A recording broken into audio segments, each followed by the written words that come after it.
بسم الله الرحمن الرحيم. ألف لام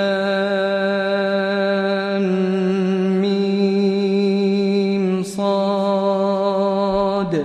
كتاب أنزل إليك فلا يكن في صدرك حرج منه لتنذر به وذكرى للمؤمنين. اتبعوا ما أنزل إليكم من ربكم ولا تتبعوا من دونه أولياء قليلا ما تذكرون. وكم من قرية أهلكناها فجاءها بأسنا بياتا أو هم قائلون فما كان دعواهم إذ جاءهم بأسنا إلا أن قالوا إنا كنا ظالمين. فلنسألن الذين أرسل إليهم ولنسألن المرسلين فلنقصن عليهم بعلم وما كنا غائبين. والوزن يومئذ الحق فمن ثقلت موازينه فأولئك هم المفلحون ومن خفت موازينه فأولئك الذين خسروا أنفسهم بما كانوا بآياتنا يظلمون. ولقد مكناكم في الأرض وجعلنا لكم فيها معايش قليلا ما تشكرون. ولقد خلقناكم ثم صورناكم ثم قلنا للملائكة اسجدوا لآدم فسجدوا إلا إبليس لم يكن من الساجدين. قال ما منعك ألا تسجد إذ أمرتك؟ قال أنا خير منه خلقتني من نار وخلقته من طين. قال فاهبط منها فما يكون لك أن تتكبر فيها فاخرج إنك من الصاغرين. قال أنظرني إلى يوم يبعثون. قال إنك من المنظرين. قال فبما أغويتني لأقعدن لهم صراطك المستقيم ثم لآتينهم من بين أيديهم ومن خلفهم وعن أيمانهم وعن شمائلهم ولا تجد أكثرهم شاكرين. قال اخرج منها مذءوما مدحورا لمن تبعك منهم لأملأن جهنم منكم أجمعين. ويا آدم اسكن أنت وزوجك الجنة فكلا من حيث شئتما ولا تقربا هذه الشجرة فتكونا من الظالمين. فوسوس لهما الشيطان ليبدي لهما ما وري عنهما من سوآتهما وقال ما نهاكما ربكما عن هذه الشجرة إلا أن تكونا ملكين أو تكونا من الخالدين. وقاسمهما إني لكما لمن الناصحين فدلاهما بغرور. فلما ذاقا الشجرة بدت لهما سوآتهما وطفقا يخصفان عليهما من ورق الجنة وناداهما ربهما ألم أنهكما عن تلكما الشجرة وأقل لكما إن الشيطان لكما عدو مبين. قالا ربنا ظلمنا أنفسنا وإن لم تغفر لنا وترحمنا لنكونن من الخاسرين. قال اهبطوا بعضكم لبعض عدو ولكم في الأرض مستقر ومتاع إلى حين قال فيها تحيون وفيها تموتون ومنها تخرجون يا بني آدم قد أنزلنا عليكم لباسا يواري سوآتكم وريشا ولباس التقوى ذلك خير ذلك من آيات الله لعلهم يذكرون يا بني آدم لا يفتننكم الشيطان كما أخرج أبويكم من الجنة ينزع عنهما لباسهما ليريهما سوآتهما إنه يراكم هو وقبيله من حيث لا ترونهم إنا جعلنا الشياطين أولياء للذين لا يؤمنون وإذا فعلوا فاحشة قالوا وجدنا عليها آباءنا والله أمرنا بها قل إن الله لا يأمر بالفحشاء أتقولون على الله ما لا تعلمون قل أمر ربي بالقسط وأقيموا وجوهكم عند كل مسجد وادعوه مخلصين له الدين كما بدأكم تعودون فريقا هدى وفريقا حق عليهم الضلالة إنهم اتخذوا الشياطين أولياء من دون الله ويحسبون أنهم مهتدون يا بني آدم خذوا زينتكم عند كل مسجد وكلوا واشربوا ولا تسرفوا إنه لا يحب المسرفين قل من حرم زينة الله التي أخرج لعباده والطيبات من الرزق قل هي للذين آمنوا في الحياة الدنيا خالصة يوم القيامة كذلك نفصل الآيات لقوم يعلمون قل إنما حرم ربي الفواحش ما ظهر منها وما بطن والإثم والبغي بغير الحق وأن تشركوا بالله ما لم ينزل به سلطانا وأن تقولوا على الله ما لا تعلمون ولكل أمة أجل فإذا جاء أجلهم لا يستأخرون ساعة ولا يستقدمون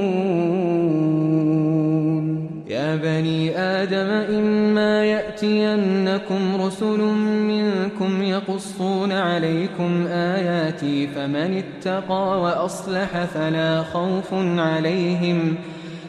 خوف عليهم ولا هم يحزنون والذين كذبوا بآياتنا واستكبروا عنها أولئك أصحاب النار هم فيها خالدون فمن أظلم ممن افترى على الله كذبا أو كذب بآياته أولئك ينالهم نصيبهم من الكتاب حتى إذا جاءتهم رسلنا يتوفونهم قالوا أين ما كنتم تدعون من دون الله قالوا ضلوا عنا وشهدوا على أنفسهم أنهم كانوا كافرين قال ادخلوا في قد خلت من قبلكم من الجن والإنس في النار كلما دخلت أمة لعنت أختها حتى إذا اداركوا فيها جميعا قالت أخراهم لأولاهم ربنا هؤلاء أضلونا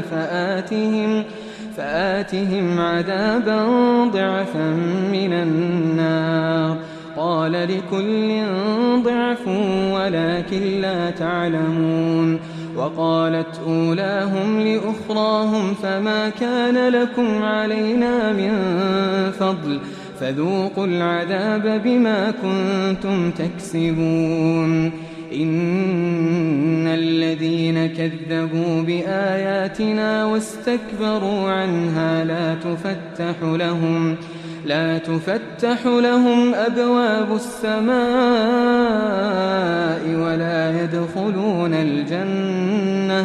ولا يدخلون الجنة حتى يلج الجمل في سم الخياط وكذلك نجزي المجرمين لهم من جهنم مهاد ومن فوقهم غواش وكذلك نجزي الظالمين والذين آمنوا وعملوا الصالحات لا نكلف نفسا إلا وسعها أولئك أصحاب الجنة هم فيها خالدون ونزعنا ما في صدورهم من غل تجري من تحتهم الأنهار وقالوا الحمد لله الذي هدانا لهذا وما كنا لنهتدي لولا أن هدانا الله لقد جاءت رسل ربنا بالحق ونودوا أن تلكم الجنة أورثتموها بما كنتم تعملون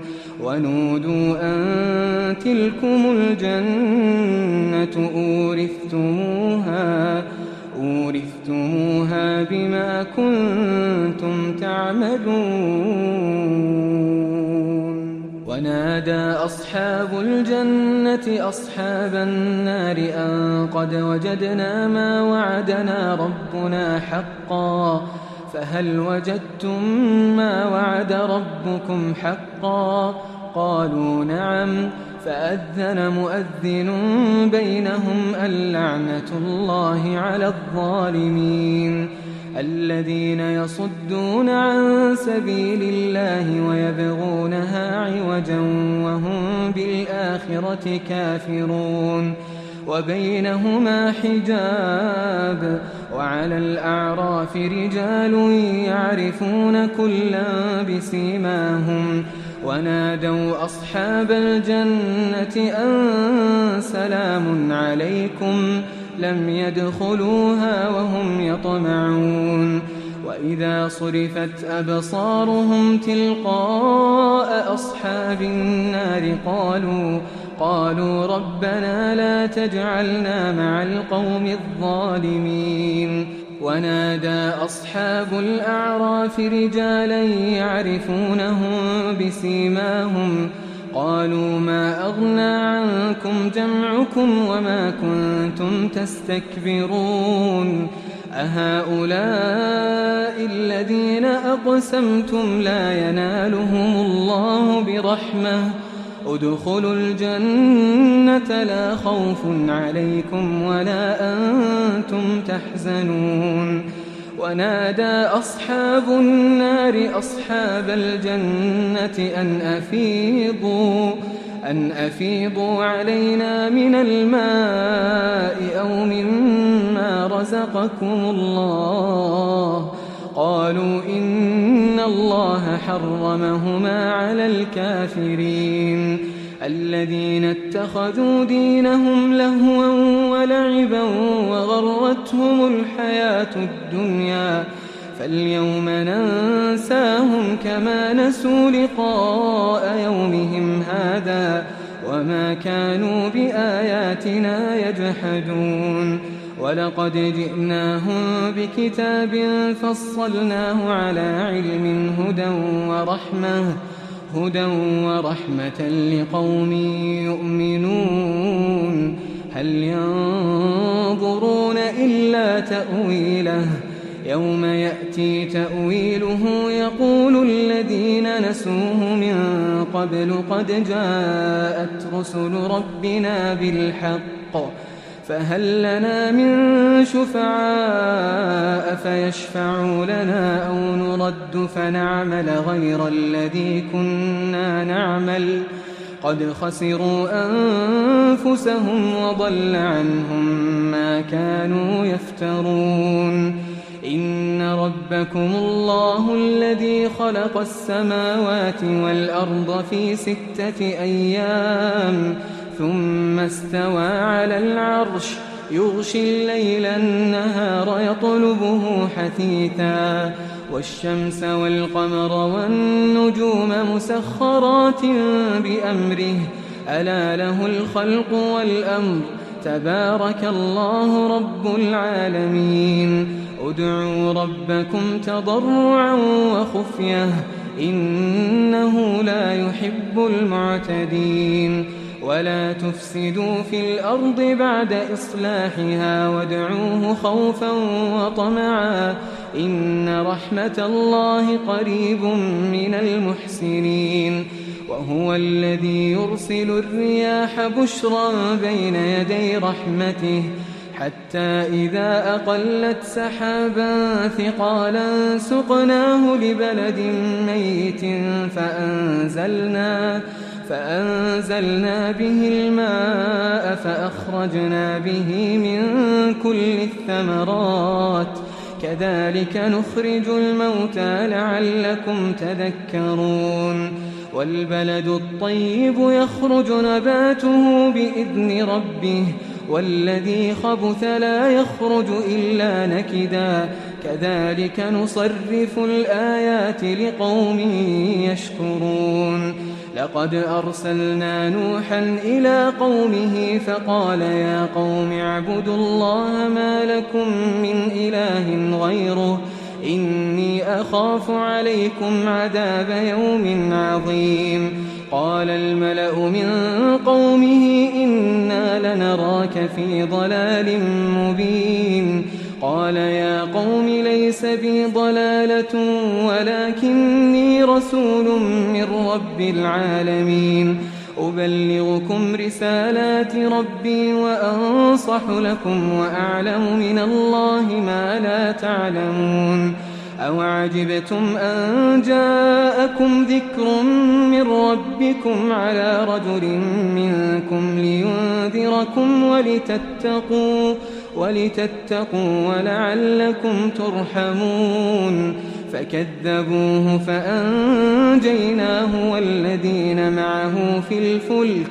وأغرقنا الذين كذبوا بآياتنا إنهم كانوا قوما عمين وإلى عاد أخاهم هودا قال يا قوم اعبدوا الله ما لكم من إله غيره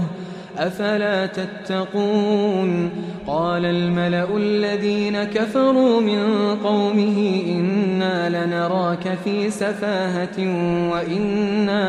وإنا لنظنك من الكاذبين قال يا قوم ليس بي سفاهة ولكني رسول من رب العالمين أبلغكم رسالات ربي وأنا لكم ناصح أمين أوعجبتم أن جاءكم ذكر من ربكم على رجل منكم لينذركم واذكروا إذ جعلكم خلفاء من بعد قوم نوح وزادكم في الخلق بسطة فاذكروا آلاء الله لعلكم تفلحون قالوا أجئتنا لنعبد الله وحده ونذر ما كان يعبد آباؤنا فأتنا بما تعدنا إن كنت من الصادقين قال قد وقع عليكم من ربكم رجس وغضب أتجادلونني في أسماء سميتموها أنتم وآباؤكم ما نزل الله بها من سلطان فانتظروا إني معكم من المنتظرين فأنجيناه والذين معه برحمة منا وقطعنا دابر الذين كذبوا بآياتنا وما كانوا مؤمنين. وإلى ثمود أخاهم صالحا قال يا قوم اعبدوا الله ما لكم من إله غيره قد جاءتكم بينة من ربكم هذه ناقة الله لكم آية فذروها تأكل في أرض الله ولا تمسوها بسوء فيأخذكم عذاب أليم. واذكروا إذ جعلكم خلفاء من بعد عاد وبوأكم في الأرض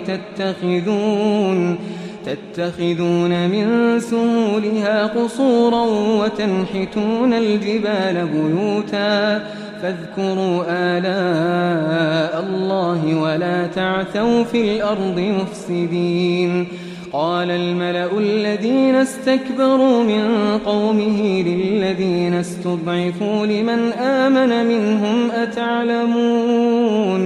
أتعلمون أن صالحا مرسل من ربه قالوا إنا بما أرسل به مؤمنون. قال الذين استكبروا إنا بالذي آمنتم به كافرون. فعقروا الناقة وعتوا عن أمر ربهم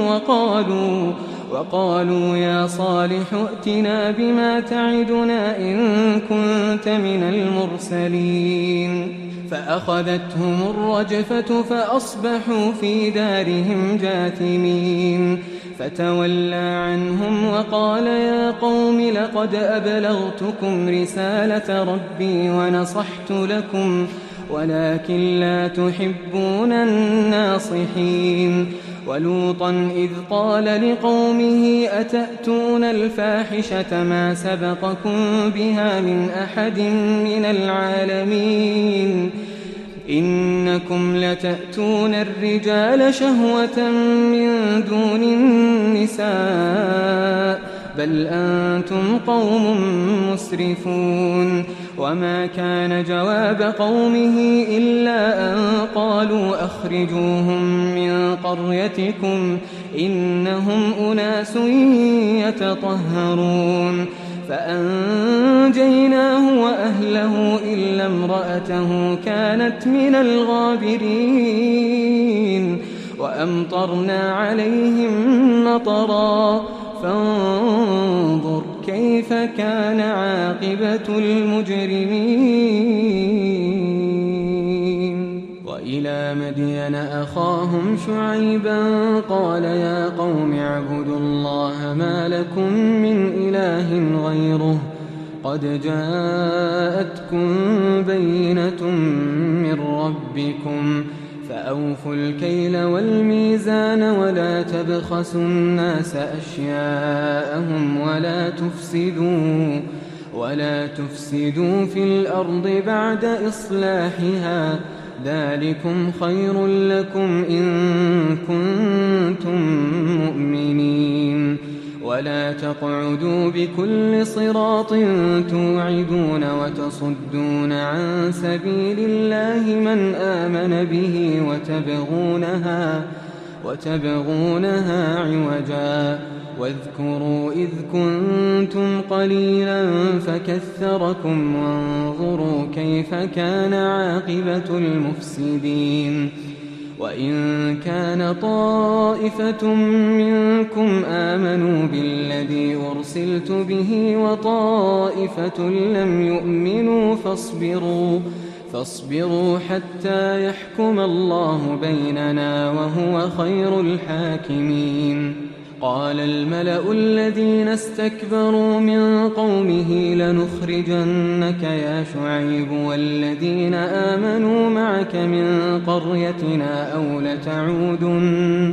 أو لتعودن في ملتنا قال أولو كنا كارهين. قد افترينا على الله كذبا إن عدنا في ملتكم بعد إذ نجانا الله منها وما يكون لنا أن نعود فيها إلا أن يشاء الله ربنا وسع ربنا كل شيء علما على الله توكلنا ربنا افتح بيننا وبين قومنا بالحق وأنت خير الفاتحين. وقال الملأ الذين كفروا من قومه لئن اتبعتم شعيبا إنكم إذا لخاسرون فأخذتهم الرجفة فأصبحوا في دارهم جاثمين. الذين كذبوا شعيبا كأن لم يغنوا فيها الذين كذبوا شعيبا كانوا هم الخاسرين فتولى عنهم وقال يا قوم لقد أبلغتكم رسالات ربي ونصحت لكم فكيف آسى على قوم كافرين. وما أرسلنا في قرية من نبي إلا أخذنا أهلها بالبأساء والضراء لعلهم يضرعون ثم بدلنا مكان السيئة الحسنة حتى عفوا وقالوا قد مس آباءنا الضراء والسراء فأخذناهم بغتة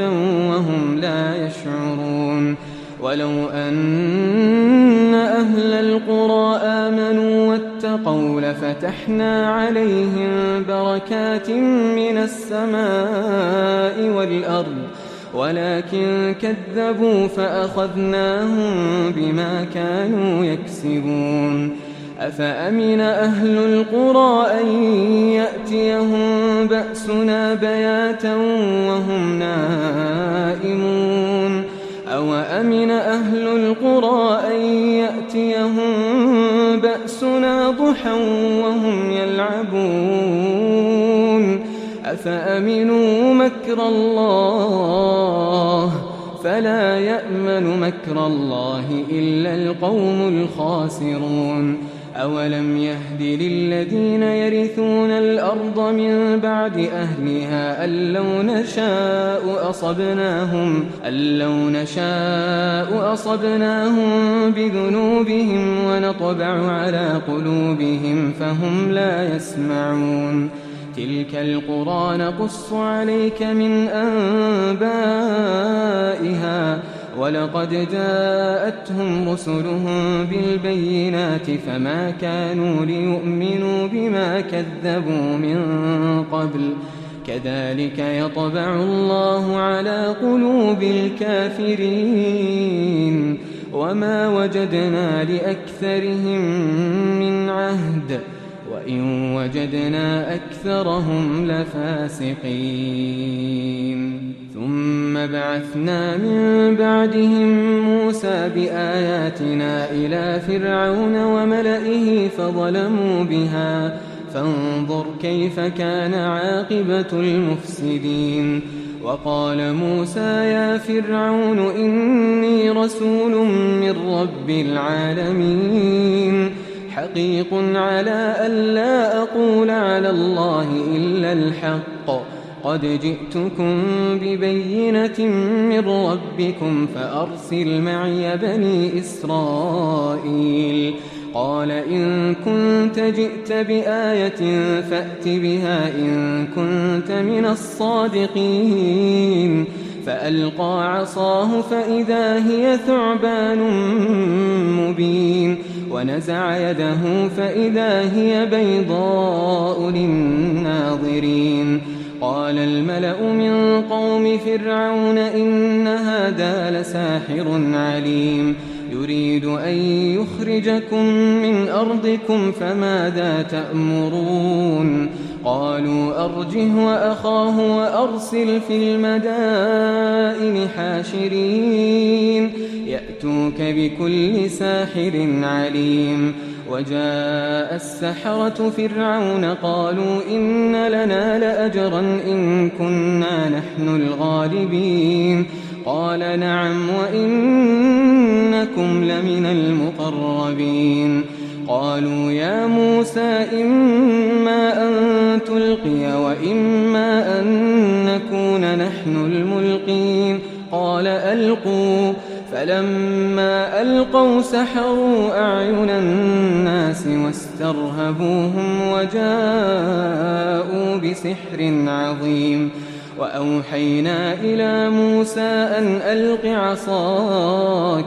فإذا هي تلقف ما يأفكون فوقع الحق وبطل ما كانوا يعملون فغلبوا هنالك وانقلبوا صاغرين وألقي السحرة ساجدين قالوا آمنا برب العالمين رب موسى وهارون قال فرعون آمنتم به قبل أن آذن لكم إن هذا لمكر مكرتموه في المدينة لتخرجوا منها أهلها فسوف تعلمون لأقطعن أيديكم وأرجلكم من خلاف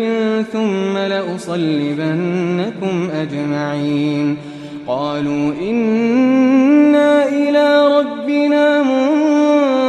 منقلبون وما تنقم منا إلا أن آمنا بآيات ربنا لما جاءتنا ربنا أفرغ علينا صبرا وتوفنا مسلمين وقال الملأ من قوم فرعون أتذر موسى وقومه ليفسدوا في الأرض ويذرك وآلهتك قال سنقتل أبناءهم ونستحيي نساءهم وإنا فوقهم قاهرون قال موسى لقومه استعينوا بالله واصبروا إن الأرض لله يورثها من يشاء من عباده والعاقبة للمتقين قالوا أوذينا من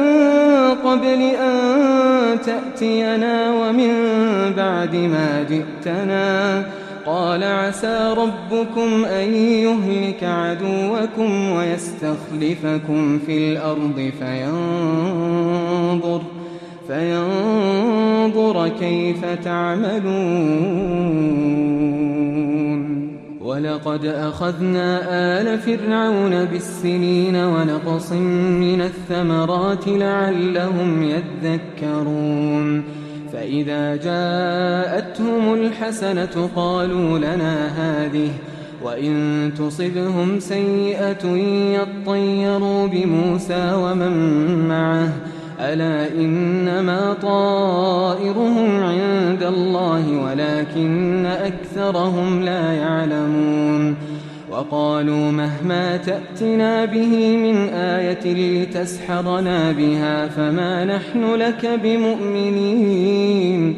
فأرسلنا عليهم الطوفان والجراد والقمل والضفادع والدم آيات مفصلات فاستكبروا وكانوا قوما مجرمين ولما وقع عليهم الرجز قالوا يا موسى ادع لنا ربك بما عهد عندك لئن كشفت عنا الرجز لنؤمنن لك ولنرسلن معك بني إسرائيل فلما كشفنا عنهم الرجز إلى أجل هم بالغوه إذا هم ينكثون فانتقمنا منهم فأغرقناهم في اليم بأنهم كذبوا بآياتنا وكانوا عنها غافلين وأورثنا القوم الذين كانوا يستضعفون مشارق الأرض ومغاربها التي باركنا فيها وتمت كلمة ربك الحسنى على بني إسرائيل بما صبروا ودمرنا ما كان يصنع فرعون وقومه وما كانوا يعرشون وجاوزنا ببني إسرائيل البحر فأتوا على قوم يعكفون على أصنام لهم قالوا يا موسى اجعل لنا إلها كما لهم آلهة قال إنكم قوم تجهلون إن هؤلاء متبر ما هم فيه وباطل ما كانوا يعملون قال أغير الله أبغيكم إلها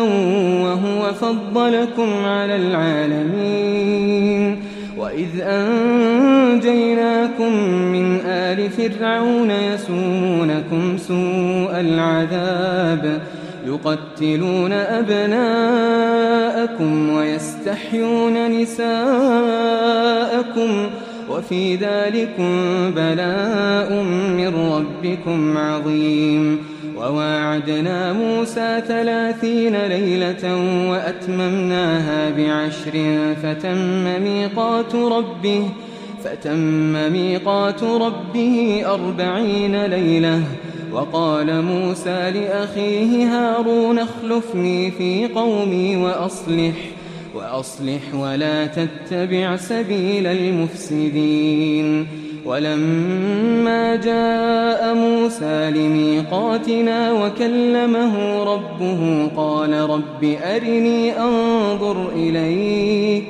قال لن تراني ولكن انظر إلى الجبل فإن استقر مكانه فسوف تراني فلما تجلى ربه للجبل جعله دكا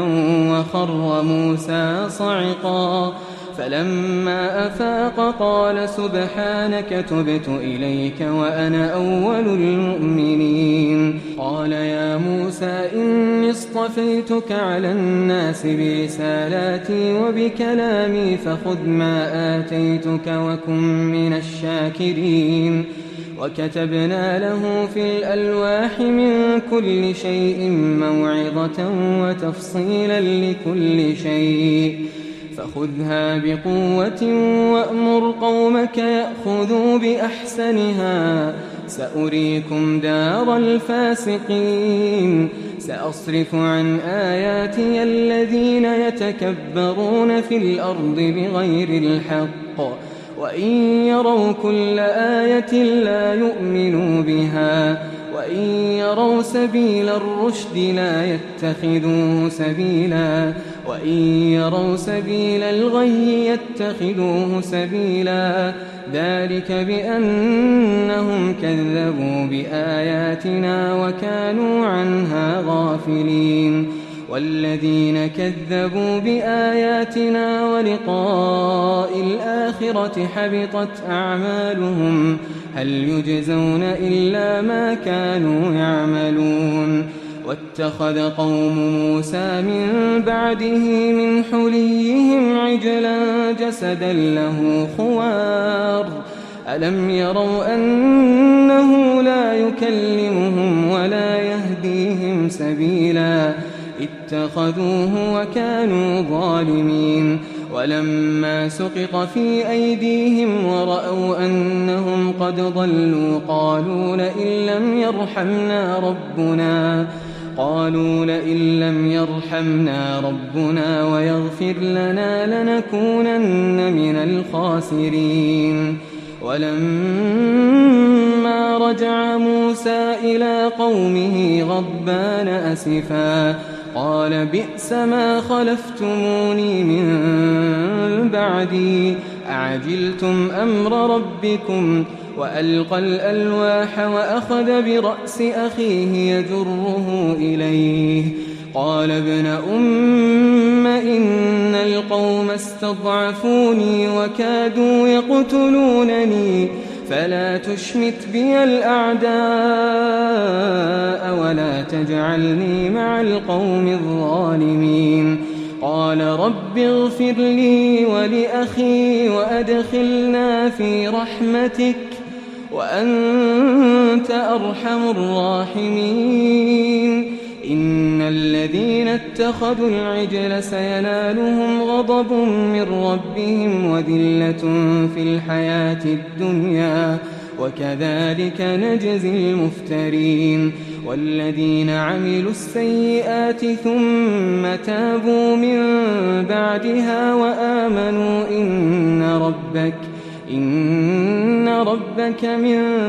بعدها لغفور رحيم ولما سكت عن موسى الغضب أخذ الألواح وفي نسختها هدى ورحمة للذين هم لربهم يرهبون واختار موسى قومه 70 رجلا لميقاتنا فلما أخذتهم الرجفة قال رب لو شئت أهلكتهم من قبل وإياي أتهلكنا بما فعل السفهاء منا إن هي إلا فتنتك تضل بها من تشاء وتهدي من تشاء أنت ولينا فاغفر لنا وارحمنا وأنت خير الغافرين واكتب لنا في هذه الدنيا حسنة وفي الآخرة إنا هدنا إليك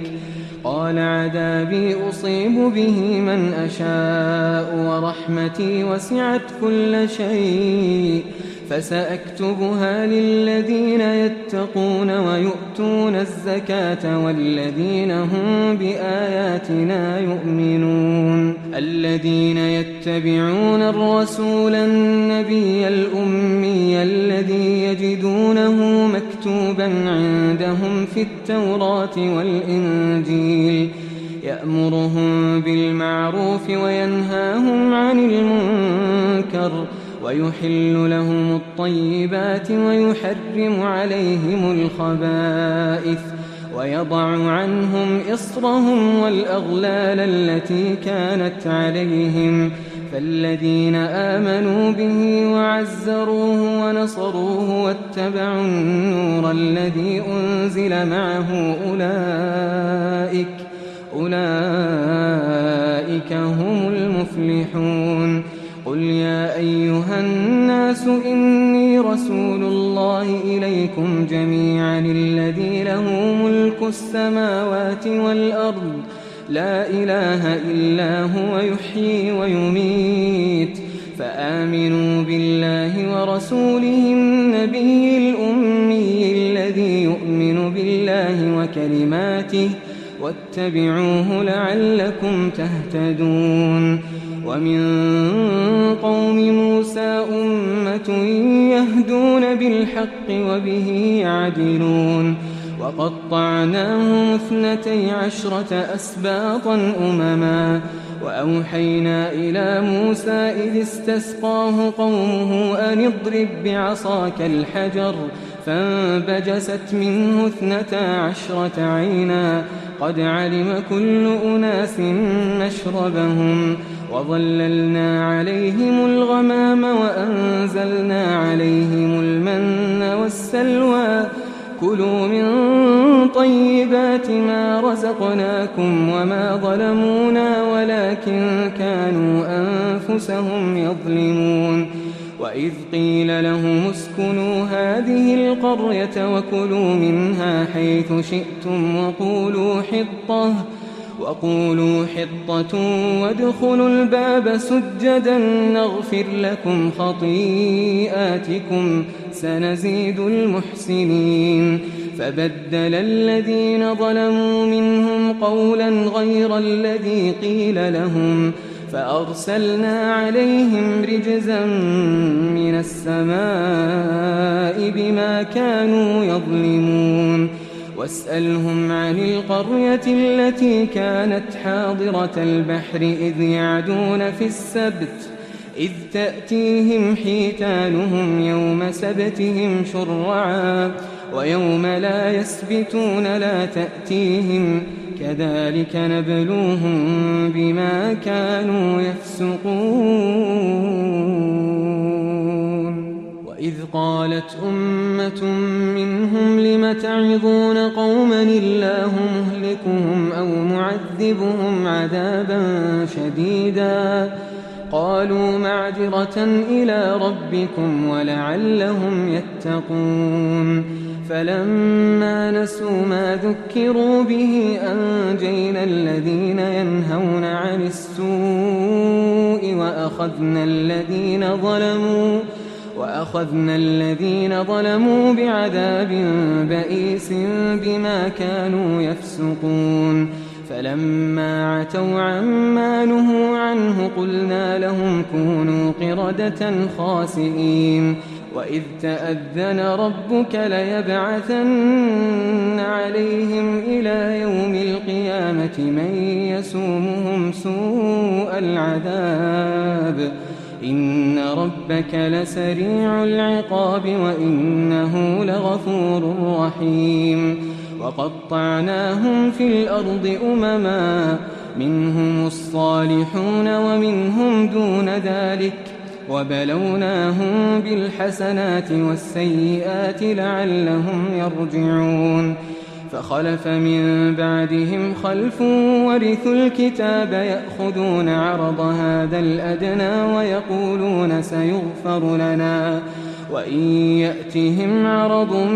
مثله يأخذوه ألم يؤخذ عليهم ميثاق الكتاب ألا يقولوا على الله إلا الحق ودرسوا ما فيه والدار الآخرة خير للذين يتقون أفلا تعقلون والذين يمسكون بالكتاب وأقاموا الصلاة إنا لا نضيع أجر المصلحين وإذ نتقنا الجبل فوقهم كأنه ظلة وظنوا أنه واقع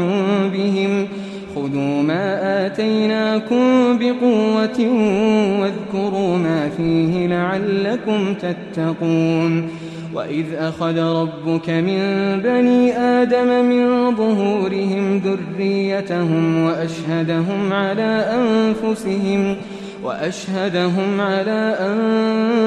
أنفسهم ألست بربكم قالوا بلى شهدنا أن تقولوا يوم القيامة إنا كنا عن هذا غافلين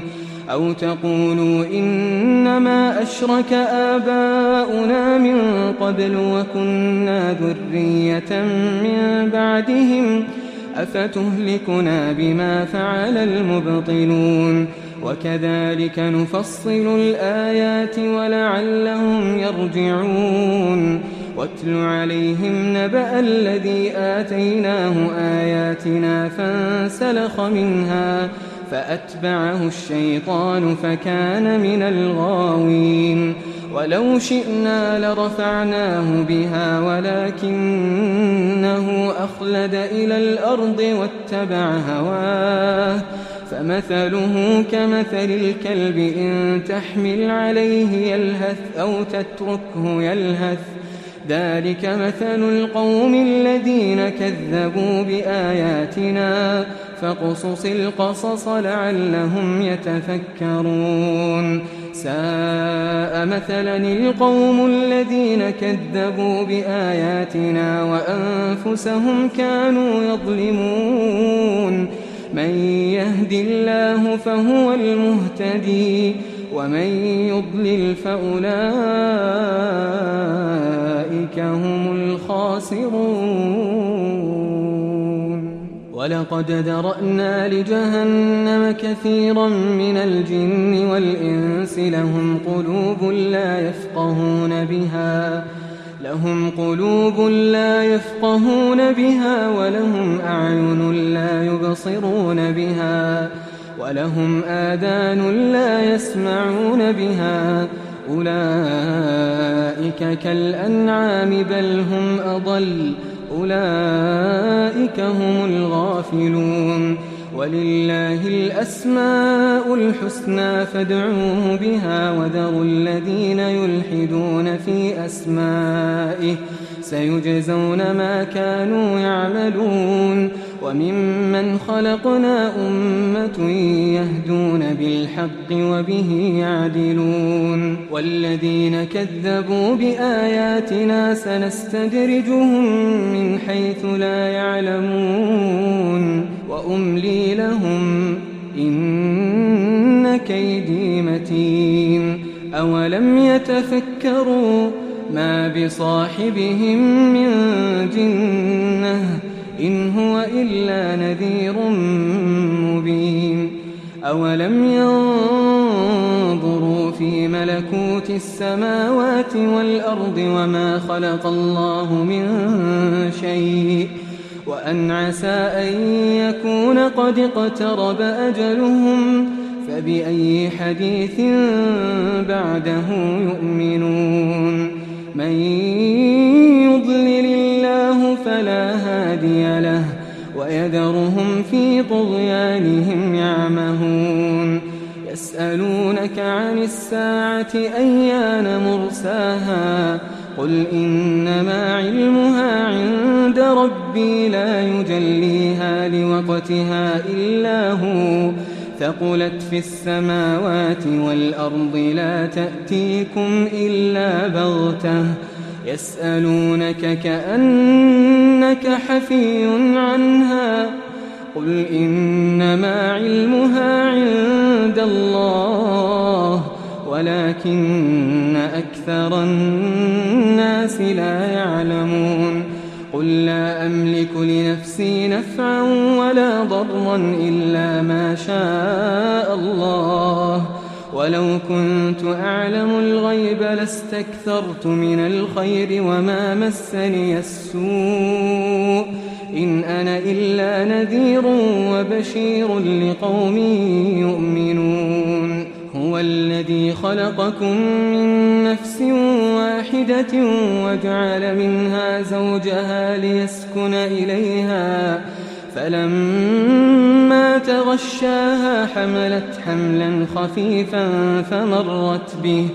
فلما أثقلت دعوا الله ربهما لئن آتيتنا صالحا لنكونن من الشاكرين فلما آتاهما صالحا جعلا له شركاء فيما آتاهما فتعالى الله عما يشركون أيشركون ما لا يخلق شيئا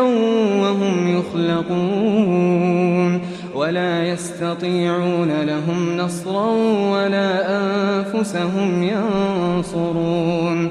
وإن تدعوهم إلى الهدى لا يتبعوكم سواء عليكم أدعوتموهم أم أنتم صامتون إن الذين تدعون من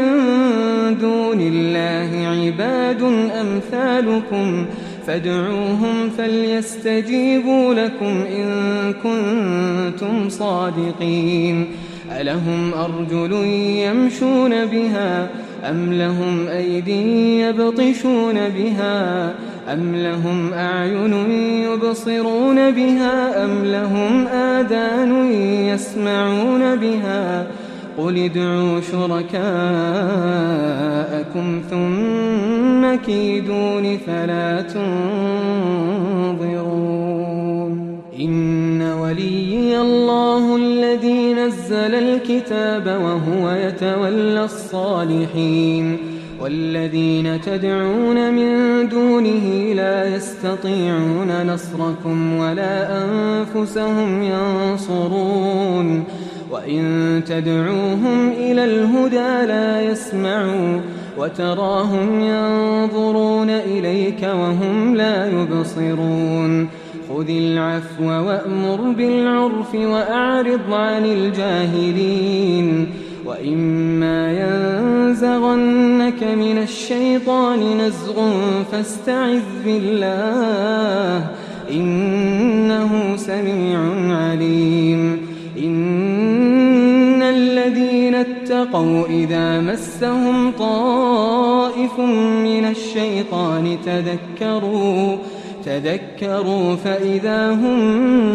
مبصرون وإخوانهم يمدونهم في الغي ثم لا يقصرون وإذا لم تأتهم بآية قالوا لولا اجتبيتها قل إنما أتبع ما يوحى إلي من ربي هذا بصائر من ربكم وهدى ورحمة لقوم يؤمنون وإذا قرئ القرآن فاستمعوا له وأنصتوا لعلكم ترحمون وإذا قرئ القرآن فاستمعوا له وأنصتوا لعلكم ترحمون واذكر ربك في نفسك تضرعا وخيفة ودون الجهر من القول بالغدو والآصال ولا تكن من الغافلين إن الذين عند ربك لا يستكبرون عن عبادته ويسبحونه وله يسجدون